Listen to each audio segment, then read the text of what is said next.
তার চাচা জানতে পারলো আব্দুল্লাহ মুসলমান হয়ে গিয়েছে। তারপর নবী করিম সাল্লাল্লাহু আলাইহি ওয়াসাল্লাম যখন মক্কা থেকে হিজরত করে মদিনায় চলে গেল, আব্দুল্লাহ রাদিয়াল্লাহু তাআলা আনহু মনের বিরহ যন্ত্রণা বেড়ে গেল।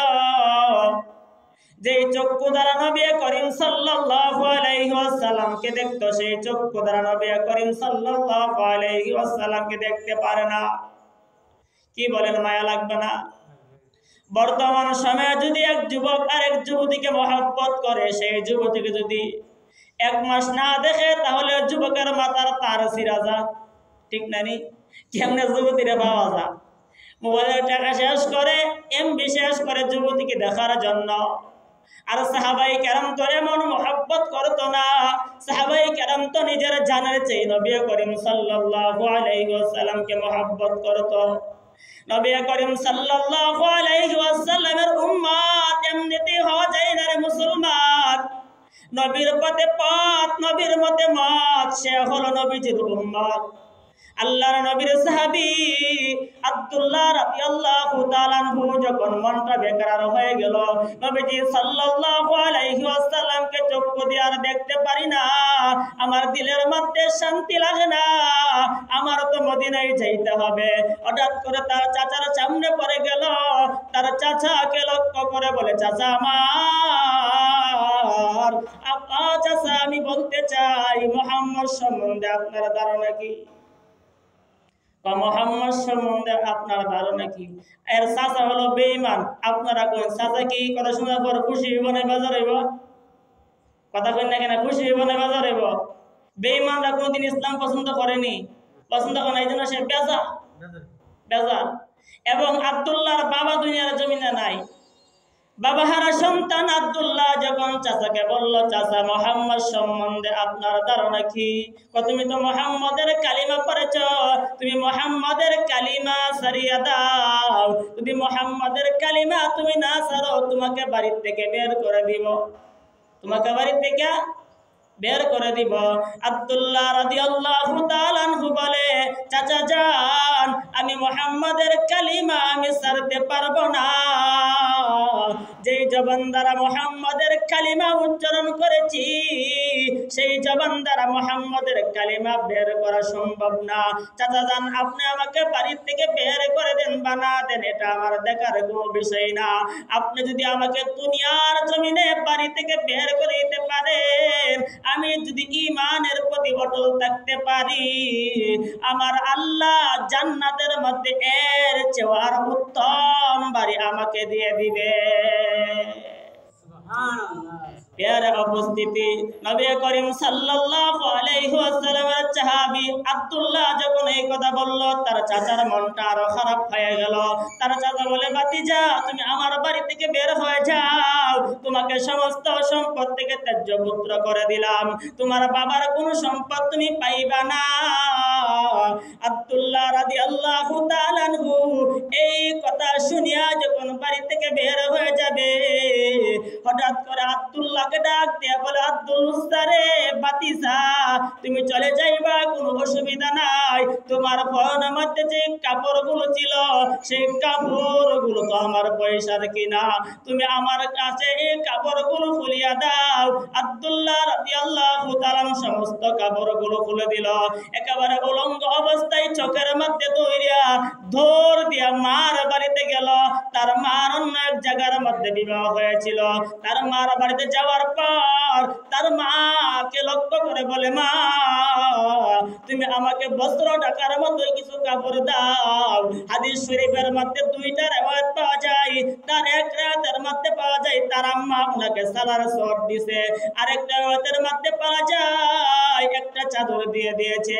পেয়ারে উপস্থিতি, এক পর্যায়ে আব্দুল্লাহ রাদিয়াল্লাহু তাআলা সালার শর্টটাকে 2 টুকরা করলো।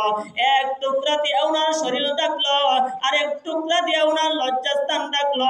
মা জিজ্ঞাসা করে, বাবা তোমার এমন কাহিনী কেন হইল? তখন মাকে লক্ষ্য করে বলে, ও মা, আমি যখন মুহাম্মদ সাল্লাল্লাহু আলাইহি ওয়াসাল্লামের কালিমা পড়ে মুসলমান হইলাম, আমার চাচার কাছে বললাম মুহাম্মদ চলে গেছে মক্কা থেকে মদিনায়, আমি মদিনায় চলে যাব। আমার চাচা তেলে বাগুনে জ্বললে বলছে, আমার চাচা আমার বাড়ির থেকে বের করে দিয়েছে, সমস্ত সম্পদ থেকে ত্যায্য পুত্র করে দিয়েছে। শুধু তাই নয়, আমার শরীরের পোশাকগুলো খুইল্লা রেখে দিয়েছে। আপনার কাছে আসছি, আপনি আমাকে বস্ত্র দিয়েছেন। মা বলতেছে, হে আমার সন্তান, তুমি যে কালিমার জন্য এত কষ্ট করেছো, আমি তোমাকে সাক্ষী রাখিয়া আমিও পড়লাম লা ইলাহা ইল্লাল্লাহ মুহাম্মাদুর রাসূল। কন্যা সুবহানাল্লাহ। পেয়ারে উপস্থিতি। এবার আব্দুল্লাহ বলতেছে, আম্মা জান, আমি আর এখানে থাকবো না, আমি মদিনায় যাই মুগা। পেয়ারে উপস্থিতি। মক্কা থেকে মদিনায় যারা হাজি সাহেব আছে, অনেক দূর লম্বা সফর করতে হয়, প্রায় 350 মাইল রাস্তা। মক্কা থেকে মদিনা উনি রওনা করে দিল।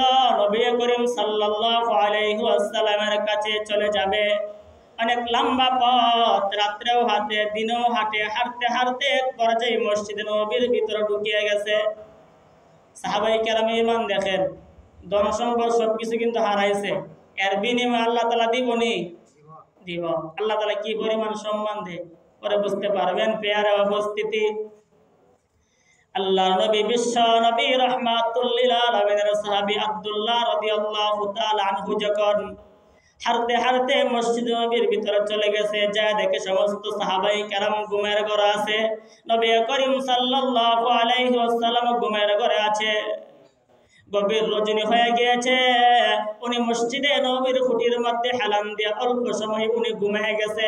নবী করিম সাল্লাল্লাহু আলাইহি ওয়াসাল্লাম এবং সাহাবায়ে কেরাম যখন আপনার ঘুম থেকে জাগ্রত হলো, তারা তাহাজ্জুদ নামাজ পড়বে, ওযু বানানোর জন্য উঠলো, তাকায় দেখে মসজিদ নবীর পিলারের মধ্যে হেলান দিয়ে কে জানি ঘুমায় আছে। দেখতে দেখা যায় পাগলের মতো। কথা বুঝে আসছে? কারণ মাসের পর মাস হারছে, শরীরের মধ্যে আপনার সালার সর, আর আপনার মুখগুলো লম্বা হয়ে গিয়েছে, চুলগুলো লম্বা হয়ে গিয়েছে, এলোমেলো, দেখতে তো পাগলের মতোই দেখা যায়, ঠিক না নি? তখন সাহাবায়ে কেরাম চিল্লা চিল্লি শুরু করলো, কে পাগল, তুমি কোথায় থেকে আসলা?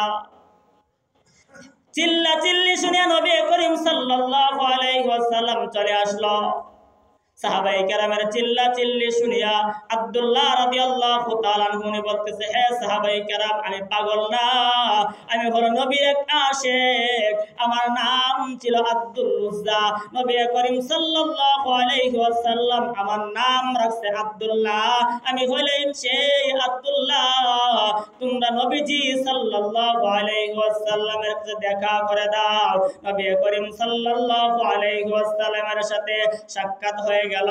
নবী করিম সাল্লাল্লাহু আলাইহি ওয়াসাল্লাম বলে, আব্দুল্লাহ রে, তুমি তো ধনী বাবার সন্তান ছিলা, ধনী চাচার ভাতিজা ছিলা, তোমার আজ এই অবস্থা কেন? তোমার আজ এই অবস্থা কেন? তুমি তো সকালবেলা এক সেট পিনতা, সন্ধ্যার সময় আরেক সেট পিনতা, তোমার তো কাপড় চাপড়ের কোনো অভাব নাই। আজ দেখা যায় তোমার গায়ের মধ্যে সালার সর, আজ দেখা যায় তোমার চুলগুলো এলোমেলো হয়ে গিয়েছে, তোমার মুখগুলো লম্বা হয়ে গিয়েছে, তোমার শরীরের এই কন্ডিশন কেন? নবী করিম সাল্লাল্লাহু আলাইহি ওয়াসাল্লামের সাহাবী আব্দুল্লাহ রাদিয়াল্লাহু তাআলা বলছেন, নবীজি, একমাত্র অপরাধ কালিমা পড়ে মুসলমান হয়েছে। এটা কি অপরাধ নেই? এটা অপরাধ, কাফের মুশরিকদের জন্য অপরাধ। কিন্তু কালিমা পড়ার কারণে সে দুনিয়া ত্যাগ করছে, কিন্তু আখিরাত সে কিনে নিয়েছে। আল্লাহু আকবার। আব্দুল্লাহ রাদিয়াল্লাহু তাআলা বলেন, নবীজি, আমি যে কালিমা পড়ে মুসলমান হয়েছি, আপনি যখন চলে আসলে, এখন আপনার কাছে আমি আসবো। চাচার কাছে বললাম, আমার চাচা আমার কাছে সমস্ত কাপড় চাপড় এবং ধন সম্পদ রেখে দিয়েছে। আমি মার বাড়িতে আসলাম, মার কাছ থেকে এই বস্ত্র নিয়ে আপনার কাছে আমি আসলাম।